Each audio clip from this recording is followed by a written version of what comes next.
É muito simples e claro.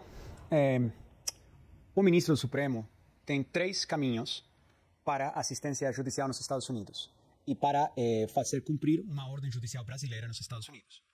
Tem um tratado de assistência legal mútua entre o Brasil e os Estados Unidos, feito desde o ano 2001, se não me engano, no qual a Autoridade Central Brasileira, o Ministério da Justiça, o STF encaminha o mandado para o Ministério da Justiça em Brasília, o Ministério da Justiça encaminha o mandado para o Departamento de Justiça em Washington, é recebido por uma unidade especializada que recebe MLATs, desses pedidos de assistência do mundo inteiro, encaminha, se cumpre com as leis dos Estados Unidos o pedido, é só encaminhado para o distrito correspondente, nesse caso Tampa, e aí pode ser servida e feita cumprir a ordem judicial.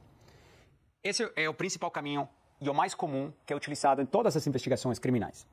Também tem a Convenção da Haia e também tem um sistema que é utilizado menos em investigações criminais, que é cartas rogatórias.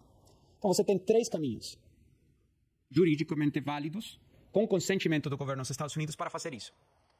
O que acabou acontecendo aqui foi que o gabinete do ministro, primeiro, se aproximou a ex-advogados brasileiros da Rumble no Brasil e, pelo que foi informado a nós, demandou que esses advogados sejam recontratados pela Rumble para o propósito de receber o mandado sigiloso.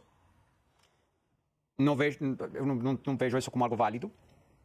A Rumble não tem presença nenhuma no Brasil. Não tem funcionários, não tem operações, não tem negócios, não tem contas bancárias, não tem nenhum papel no Brasil. E após essa jogada não ter sido exitosa, o gabinete do ministro simplesmente encaminhou um e-mail ao endereço de e-mail legal@rumble.com, que se encontra na Flórida.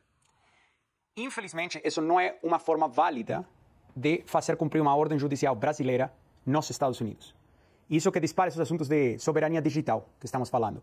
Por quê? Porque a ordem, como foi descrita no complaint, na denúncia no Foro Federal em Tampa, demanda que a Rumble aplique medidas de censura sobre uma pessoa que não tem sido identificada, mas que é residente dos Estados Unidos.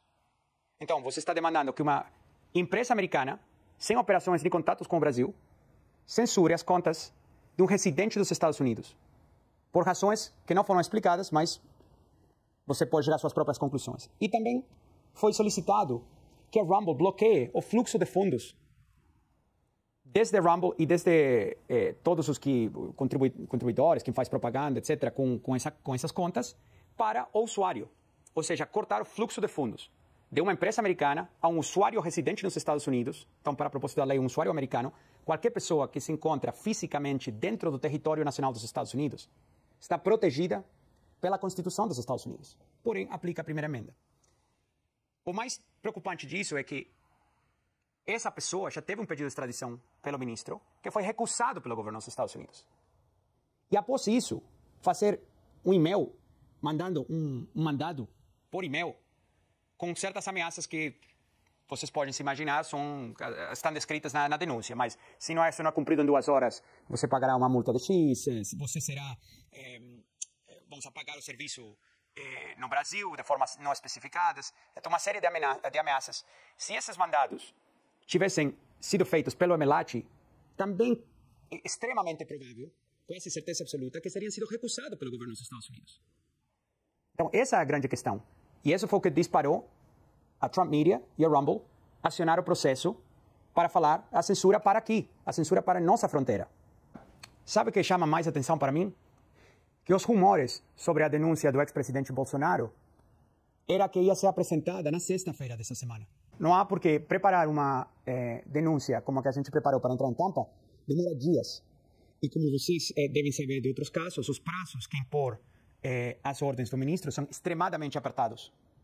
Então a gente teve que começar a planejar para entrar com essa ação muitos dias antes. O próximo passo que é possível que a gente avance é entrar com um pedido de uma liminar. Porque as ordens ameaçam com o seguinte, ameaçam com que você tem certo prazo ou vai forçar um shutdown, né, apagar o serviço.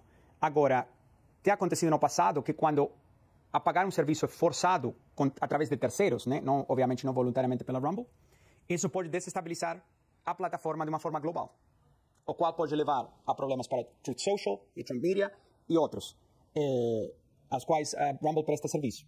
A liminar se refere a que nenhuma empresa nos Estados Unidos que seja intimada a cumprir com ordens judiciais que não vão pelos 3 canais que eu expliquei, sejam proibidas de cumprir com as ordens do ministro se são empresas nos Estados Unidos. E também pedindo que a Corte americana declare que a Rumble não precisa cumprir com essa ordem, com esse mandato do ministro. É uma pergunta muito interessante. A gente não achou precedentes de uma situação similar.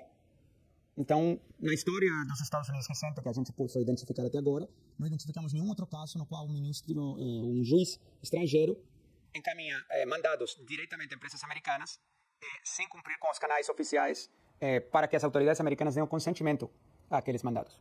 Não conhecemos outro caso.